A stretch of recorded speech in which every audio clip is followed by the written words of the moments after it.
It's Dave Lawrence, Hawaii Public Radio. Yeah, man. How are you? What's going on, brother? Can you hear me okay? I can. Thank you. First and foremost, thank you so much for doing this. We really appreciate it. Cool. Yeah, pleasure. And detail the band that you're bringing with you, which I think includes a family member, yeah? Travis can't make it. Oh. Darn it. No, he was already committed to Java Jazz Festival and then to Japan for a tour. Okay. Fill us in then on these the arrangements and who's going to be accompanying you. Yeah, on keyboards, it's Mark Stevens.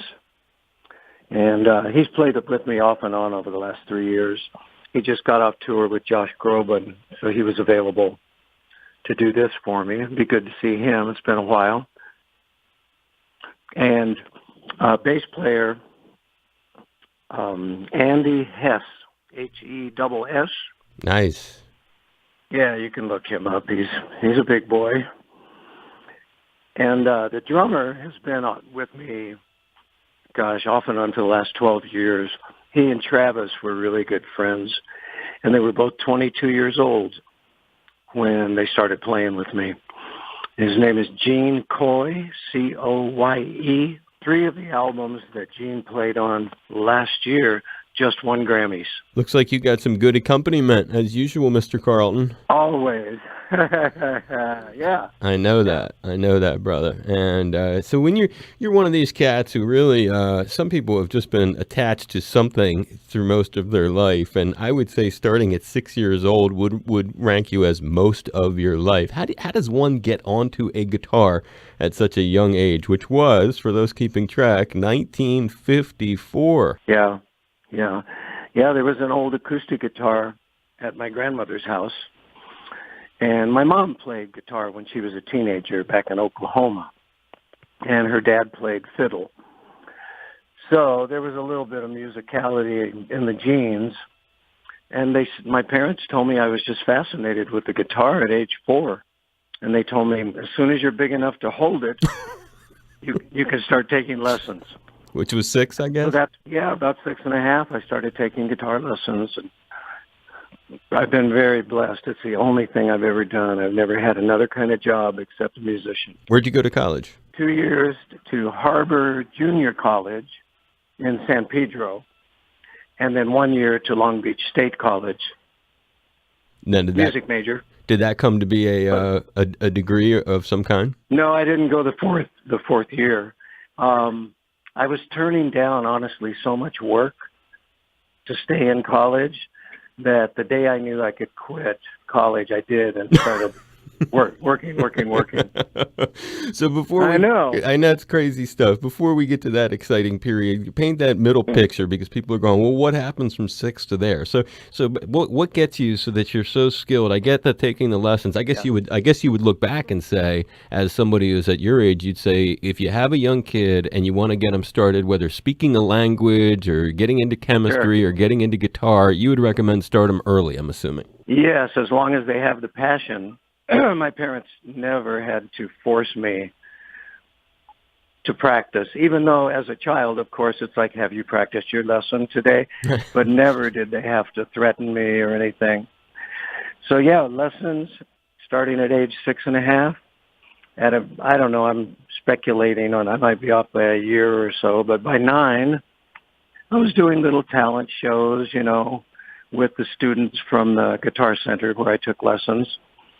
And by 12, my mom was shuttling me around to different talent shows. So I got a lot of experience playing in front of people at a very young age. And I remember when I was 14, I was playing Friday night, Saturday night, and Sunday afternoon at a supper club with musicians that were in their 20s, playing pop music.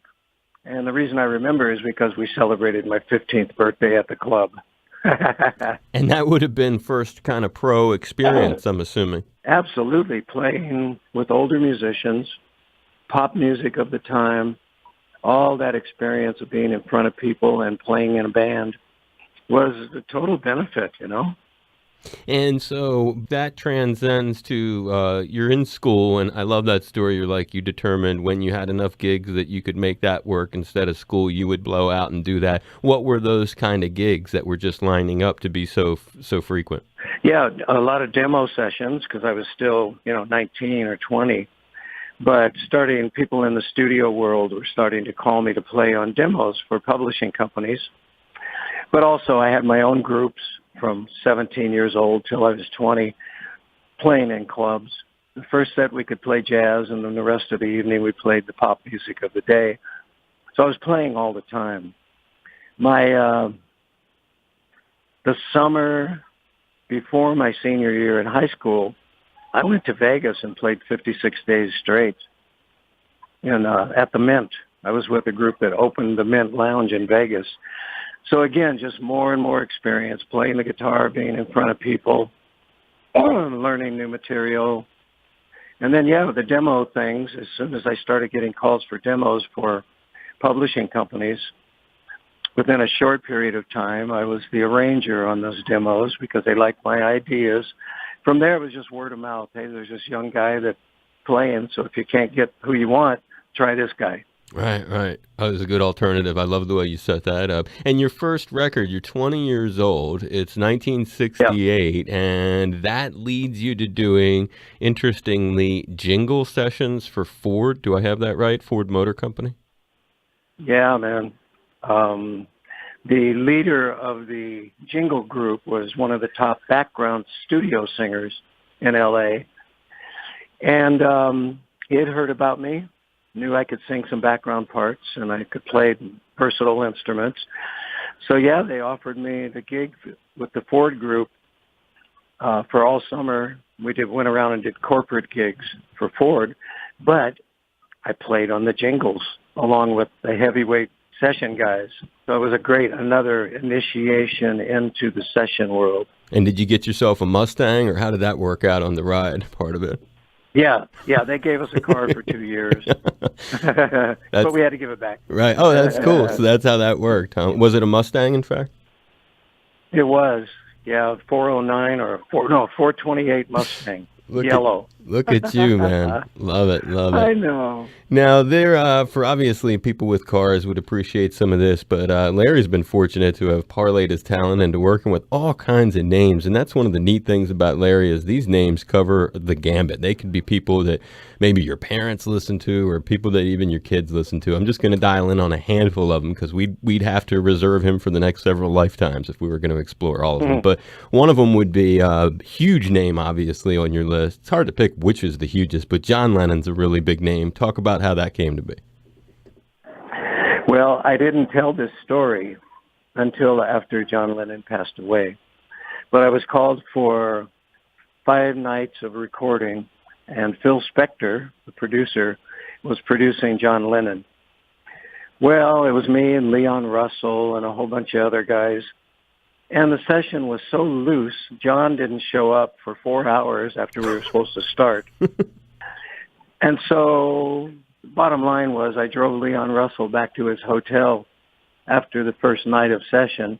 I said, man, that was a drag, just sitting around waiting, and then John was drunk. And Leon said, you kidding me? I'm back to Tulsa in the morning. So I got home and called Phil Spector's office and just canceled the rest of the week. It was not a pleasant experience. It was in a bad time for John. So I just took the week off. Was this 75? I don't remember. It was for the rock and roll album. I honestly don't remember what year it was. Okay. Yeah. I get you.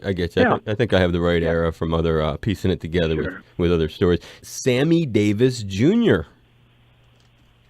Yeah, being just a session guy, we never know who we're going to get called for. So right.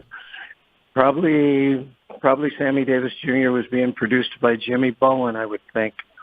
And I did 90% of the work that Jimmy produced. He always called me. So, I did him. I did Dean Martin, I think. And was it fun when you would meet them? I mean, was it at that point were you just already so successful that meeting him was not a thrill, or was it something that you still were impressed by? Oh, it was just a session for me. Right, yeah, you're just knocking them out. How about Jerry Garcia?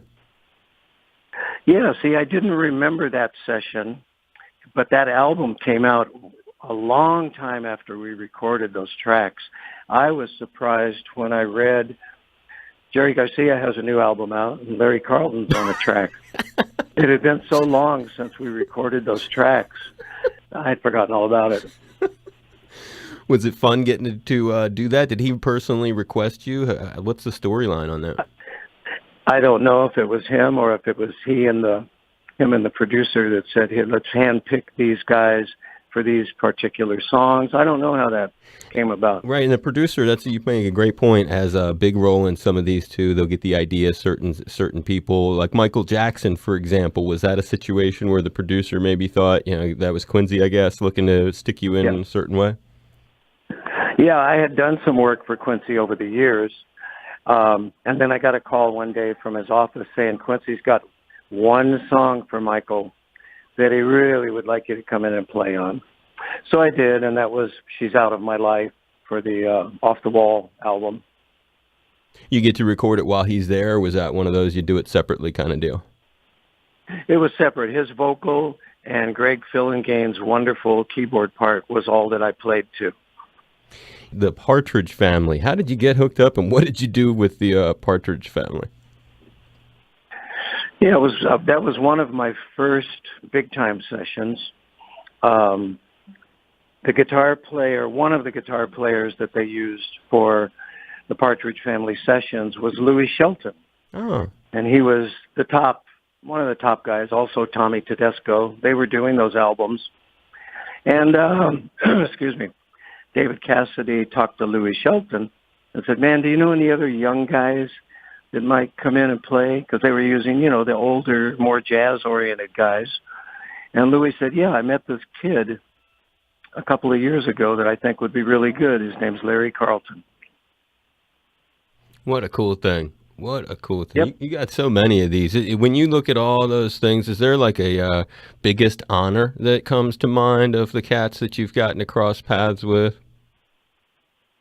Well, what comes to mind first today is the Crusaders.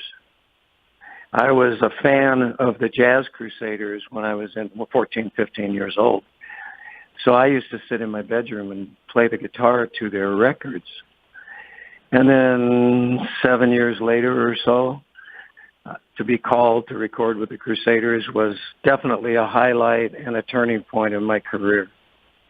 Is there a most stressful session, other than like the Lennon thing, which didn't sound very fun at all, but is there a most stressful one that you look back at? And it doesn't have to have necessarily ended bad, but it Sure. could just be a lot of intense work that it required of you.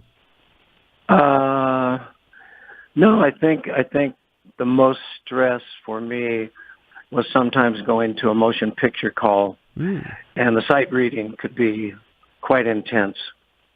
And I was known as the guy who creates parts. So my sight reading was not as good as the top guys. So I'd get to those sessions and I'd really have to concentrate because I had not been sight reading as much as everybody else. I got it done, but it was it was a little stressful. That's a good example of one. And I see, give a little plug. I guess it's coming up on his latest thing. I see some shocking news from your buddy Peter Frampton, and there was a thing on your social media of you recording with him not that long ago. Right. Yeah, maybe 4 or 5 months ago, Peter called and said, "I'm doing a new album. Would love to play one song with you, Larry." So I joined him and cut a song, but he didn't say anything that day about the muscle problems he was having. So I was as surprised as everybody else when I read it.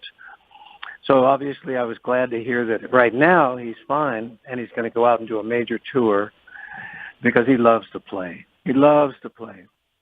So we'll see how it turns out. But yeah, I didn't know anything about it till I read it also on social media. Very shocking, and he's really one of the most underrated guitar players, too. That guy is so smoking. He's got so much soul, huh? Yep, and great entertainer, too.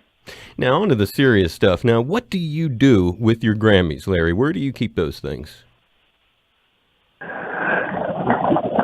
That's so funny. I feel funny saying it. They're in a box someplace in my downstairs studio. I haven't even put gold records or anything on the wall at my home. Well, when you're doing as many sessions as you are, it's understandable. You just don't get around to that. So your Grammys are just stuffed in a box somewhere. You never broke one, I'm imagining, huh? Actually, the very first one, that was 1980, I noticed when I moved into my new house that it had broken, the top had broken off. I need to get that glued back together. Well, you should be aware. Russell Ferrante from the Yellow Jackets just told us the other day, great tip, if you reach out to the Grammy Foundation and tell them, they will work with you and replace it for you. Oh, cool. Yeah, because that was 1980 for Hill Street Blues with Mike Post. That was a long time ago. Right. And you wouldn't want to have tape on that kind of thing. You know what I'm saying? Duct tape. It just it won't go good in the box. That's right. And it's great to get to talk to you again. It's Larry Carlton. One favor I would ask you while you're in town, if there's any way, I'm getting this guitar signed for a rhino anti-poaching nonprofit. Do you like animals at all, Larry? You got any love of animals? Well, I'm your typical dog and cat lover. Dogs and cats. We have two cats and a dog. Yeah. But what kind of dog? Beyond that, no. What kind of dog? What is Duchess? Got a cool name, that's for sure. Well, it's my grandkids' dog. We all live together. My 3 grandkids and my daughter and my 96-year-old mother all live with me outside of Nashville. How's she doing? We have 4 generations. She's doing better. She's doing great, yeah. God bless her. Yeah, Mom's out. She's out in Los Angeles right now, hanging with friends. Sending her nothing but good vibes. Well, Thank you. Check this out. On this one guitar, which I'm going to give to a rhino anti-poaching nonprofit, it's going to use it to raise funds to try to help rhinoceroses, which are getting poached. So on this one guitar, I've gotten it signed so far by Edgar Winter, Rick Derringer, Pat Metheny, Earl Clue, Lee Rittenauer, Stanley Jordan, Al Jardine from the Beach Boys. I am forgetting a couple of Al Di Meola. Nice. Johnny Lang. I've got most of them on there, and I would like to, if there's possible, to just walk it over there before one of your sets, and have you just add yourself. Would you mind doing that? That'd be my pleasure. And it's funny you mentioned Edgar. I just got a call. He wants me to play on a track on his new album coming up. It's a tribute to Johnny. Awesome. Well, I'm looking forward to that. That'll be in a few months. That's huge. Well, we'll all look forward to that. Maybe we'll even get to play some of that on the radio. Aloha, it's Larry Carlton. Since you're listening to All Things Considered, how about making a pledge? It's member-supported Hawaii Public Radio with my friend Dave Lawrence. Please contribute whatever you can afford, and we appreciate it. You're the man, Larry. Hugs, high fives. Cool. I'll see you Sunday. Thanks for doing this. A lot of fun getting to talk to you. Some great stories. Thanks, Dave. Be safe, brother. See you, buddy. Bye. See ya. Bye.